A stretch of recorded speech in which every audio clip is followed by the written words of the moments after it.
Good evening, sir. I have my camera is of low quality, so please don't mind. I'll be talking about the defining elements of fixed income. Uh, the first thing that I would like to talk about is what is fixed income. Simply put, fixed income is an investment that provides a return in the form of fixed periodic payments and the eventual return of principal, maturity, and unlike variable income, the payments of fixed income security are known in advance. It can also be called a debt instrument as it generates fixed return in form of interest payments to the investors. Now let's talk at what a bond market is and the two types of bond market. As stated there here in As stated, the bond market, often called the debt market, fixed income market, or credit market, is the collective name of all the traders and issues of debt securities. Governments typically issue bonds in order to raise capital to pay down debts or fund infrastructural improvements whereas publicly traded companies issues bonds when they need to finance business expansion projects or maintain ongoing operation. The primary bond market, so securities are this is where all the securities or the bonds are created. It's in this market that firms sell now stocks and bonds to the public for the first time. An initial public offering or IPO is an example of primary market. These trades provide an opportunity for investors to buy securities from the bank that did the initial underwriting for a particular stock, and as the secondary bond market for buying equities. The secondary market is commonly referred to as the stock market. This includes the New York Stock Exchange, Nasdaq, our very own NEPSE, and all major exchanges around the world. And the most defining characteristic of this type of the market about that is all about trading the already bought bonds. The secondary market can be further broken down into two specialized categories: auction and dealer markets.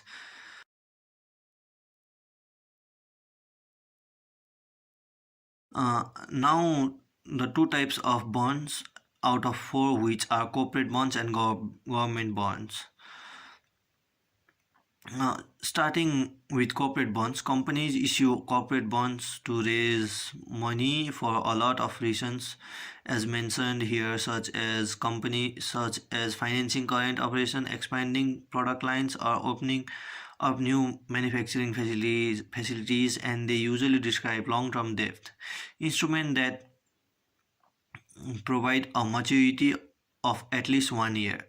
And inside it, there are two types of bonds. Investment grade bonds are issued by stable companies with a low risk of default, and therefore have lower interest rates of non-investment grade bonds. And we have non-investment grade bonds, also known as junk bonds or high yield bonds, which have very low credit ratings due to high probability of corporate issuer defaulting on its interest payments, which is why investor in high yield bonds, they typically require a higher rate of interest for taking on the higher risk posed by these debt securities. Coming to government bonds, also known as sovereign bonds, entice buyers by paying out the face value listed on the bond certificate on the agreed maturity date. while issuing while also issuing periodic interest payments along the way. The characteristic makes government bonds attractive to concentrate conservative investors, and being a government bond, it is fully supported by national government, which makes it less risky in nature. Now, municipal bonds and treasury bonds are, to briefly explain municipal bonds commonly municipal bonds commonly municipal bonds mm, municipal bonds commonly abbreviated as muni bonds are locally issued by state, cities, special purpose district, publicly owned airports and seaports, and other government owned entities who seek to raise cash to fund various projects.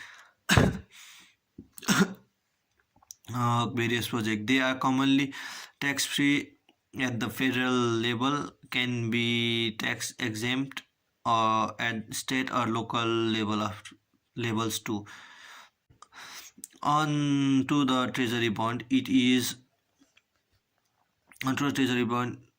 maturity date of more than 20 years, and the interest payment and principal repayment of T bonds. They are supported by full faith and credit of the government of the United States, which issue these bonds to fund in debts.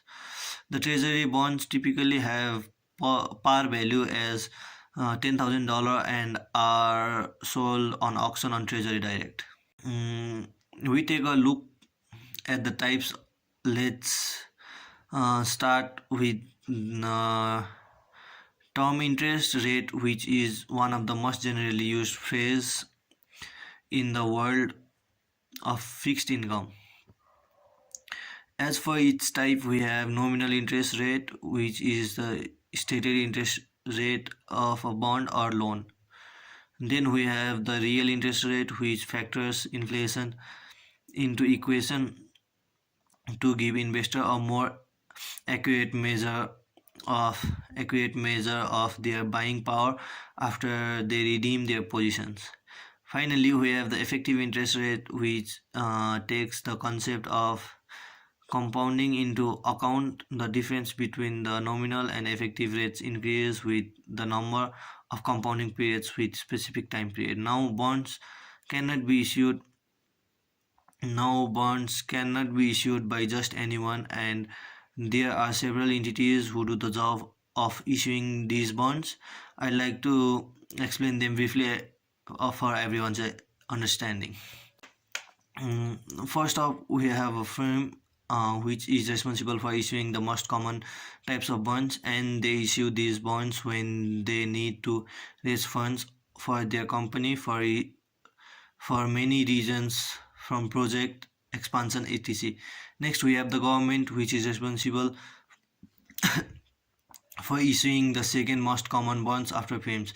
The US Treasury bond would be a fitting example for the type of bond issuer. Then we have supranational entities, which basically comprises global giants that are not based in any specific region or area.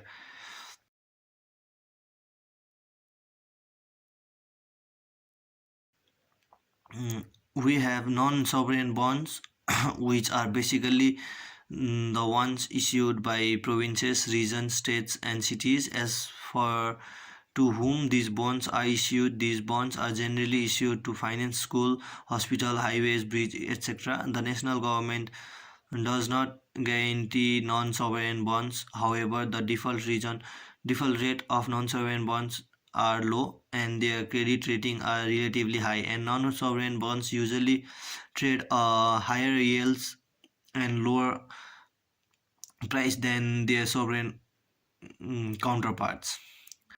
Next, we have quasi-government bonds. National government establish quasi-government organizations which have both public and private sectors characteristics. These entities issue quasi-government bonds or agency bonds. Quasi-government bonds are rated very high due to their extremely low default rate, and national government do not guarantee these bonds. Yet investors often perceive an implicit guarantee. Fannie Mae, Federal Mortgage Association, Freddie Mac in the US, and uh, Hydro-Quebec in Canada are some example of quasi-government bonds.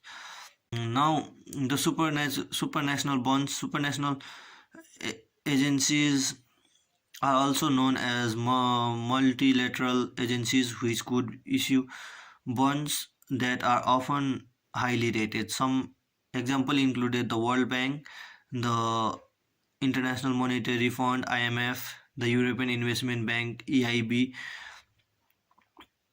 are generally plain vanilla bonds, which means they pay paid coupons on principal at maturity.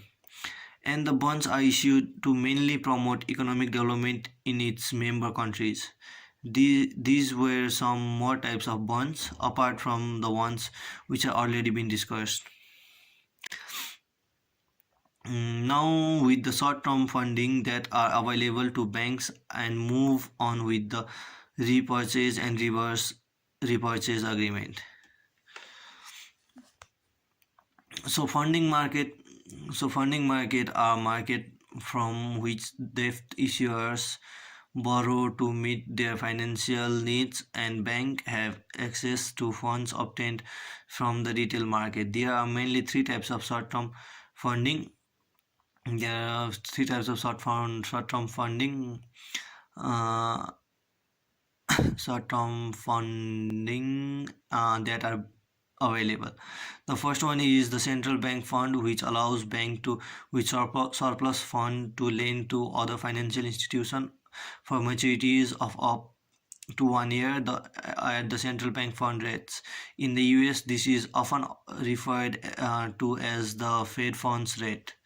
Then we have interbank market, which is a market in which financial institutions extend unsecured loans to one another.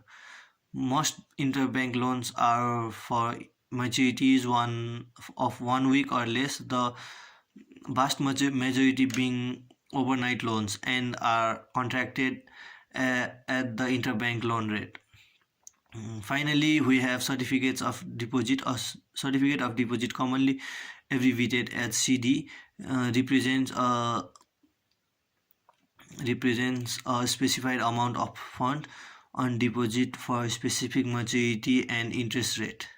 Moving on to our last main topic, the purchase and reverse repurchase agreements. The repurchase agreement, repo or RP, and the reverse repo agreement, RRP, are the two main tools that are used by many giant financial institutions, banks, and some businesses. They provide temporary lending opportunities that help to fund ongoing operations. Starting with the repurchase agreement, it is short-term loan where both parties agree to sell the future purchase of assets with a specified contract period. The seller sells a treasury bill or the other government security with a promise to buy it back at a specific date.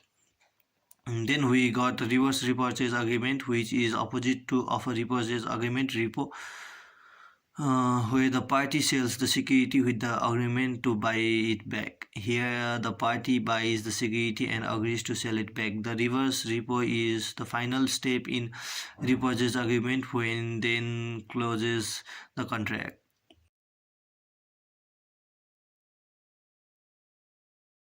With that I have come to end of the presentation. Thank you, sir.